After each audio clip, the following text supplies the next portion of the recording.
J'ai eu une vie tout à fait normale jusqu'à ce que je connaisse l'islam. Quand j'étais jeune, j'avais des petits soucis d'agressivité. 14 ans, je quitte l'école. J'avais eu un petit copain qui était tunisien, marocain. C'est lui qui m'a donné le Coran. Au début, j'étais bien, mais en fait, quand j'ai vu que les gens m'ont rejeté, ça m'a fait un effet de haine. J'ai dû quitter la maison parce que mon père n'aime pas tout ce qui est étranger, en fait, n'accepte pas tout ce qui est étranger. Il y a eu des moments où il me frappait. Ma famille ne m'a pas acceptée parce que j'avais le voile. Ma mère a pris un appartement à son nom pour m'y mettre dedans, quoi. J'ai été obligée de me marier parce que ma mère a perdu l'appartement. Donc du coup, j'ai été à la rue. J'ai vu que chez les Arabes, ils étaient unis, donc ça m'a poussée vers eux, en fait. Déjà, il y a l'obéissance, les enfants respectent les parents, ils sont plus ou moins dans la religion. C'est pas comme chez les Européens, quoi.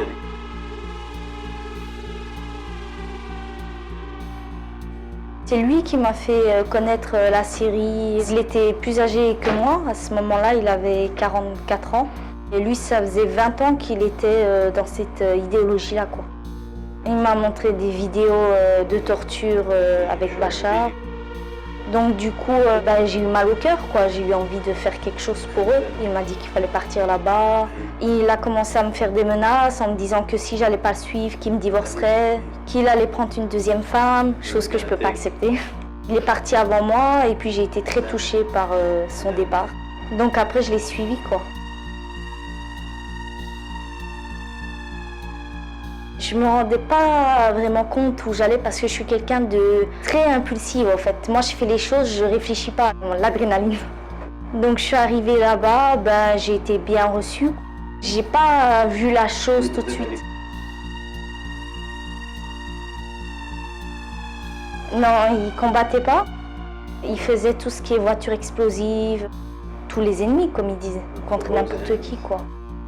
Parce que l'atelier était juste en bas de chez moi.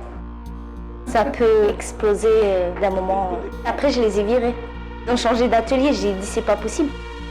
Quand on fait la guerre, on n'implique pas les civils. Si vous faites la guerre, c'est votre problème, mais n'impliquez pas les civils. Parce que moi, je suis pas venue ici faire la guerre. Moi, je voulais juste aider les Syriens, quoi, faire quelque chose pour eux. Et au final, j'ai fait rien du tout, quoi. C'était plus quand je voyais, exemple, la Hizba, la Sholta, qui mettaient les gens en prison pour rien, ils les flageolaient pour rien, ils les exécutaient des fois même pour rien. C'est public, après ils exposent le corps et les gens vont visiter. Je me disais que peut-être un jour ça pourrait être moi qui pourrais être à sa place vu qu'ils exécutent pour rien. Quand vous vivez dans la guerre, ces choses-là, ça ne vous touche plus, quoi. Vous devenez inhumain. Ils mettaient l'anachid à fond et puis il y avait une tête sur tous les micros. J'ai été choquée parce que c'était ma première année, je venais d'arriver en Syrie. Il m'a empoigné, il m'a claqué sur le mur et puis il a fermé la porte d'entrée tout le temps à clé pour pas que je sorte. C'était mort de toute façon, parce que mon mari faisait surveiller les voisins, vérifier mes conversations téléphoniques. Après, il m'a coupé le contact définitif avec ma mère. Et puis par la suite, j'ai adopté des enfants syriens, donc je me suis attachée à ces enfants. Je voulais partir, mais avec mes enfants, quoi. Daoula m'a repris les enfants. C'est au siège de Raqqa et on change tout le temps de quartier, quand un quartier se fait démolir. Le drone regardait partout là où il y a de la vie. Et le problème, c'est que les hommes de Daoula, ils mettaient le niqab comme les femmes. Donc du coup, le drone, je pense qu'il fait pas la différence. Ils nous ont commencé à nous envoyer des haouns. Puis je suis sortie pour aller dans la cave. Et à ce moment-là, il y en a un qui m'a tapé derrière.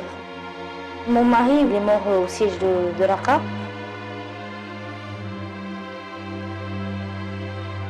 Et puis, je me suis rendue chez les Kurdes, en fait. Avant, c'était plus difficile de le faire parce que partout où il y avait les routes pour aller chez les Kurdes, il y avait des hajjis. Et comme c'était la fin et qu'il y avait de moins en moins de combattants, donc c'était facile.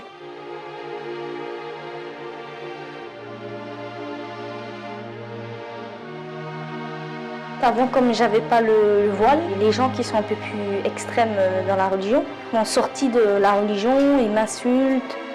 Tout le temps, on me vole mes affaires dans ma tente. C'est insupportable, quoi. J'ai été obligée de mettre le voile pour avoir moins de problèmes avec les gens.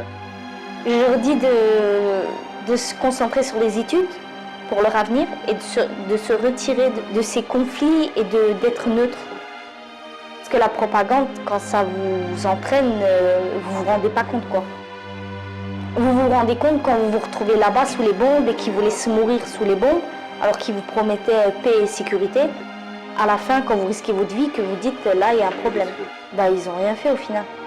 Ils voulaient construire soi-disant un État islamique et au final, ils se sont fait détruire de par tous les côtés. Ils ont mis au défi l'Amérique, alors qu'eux, ils ont des avions, ils ont des armes, et que nous, on n'a rien. C'est complètement n'importe quoi. C'est pas les chefs du monde, quoi. Faut qu'ils se calment un peu. C'est qu'ils laissent les gens tranquilles, quoi. Des enfants sont morts, des femmes sont mortes, des frères sont morts. Il y a eu des blessés. Donc, ils ont fait quoi? C'est mon pays, c'est les miens, c'est ma nation. J'attends que mon pays vienne me chercher. J'attends beaucoup de mon pays et j'espère que mon pays ne va pas m'abandonner, quoi.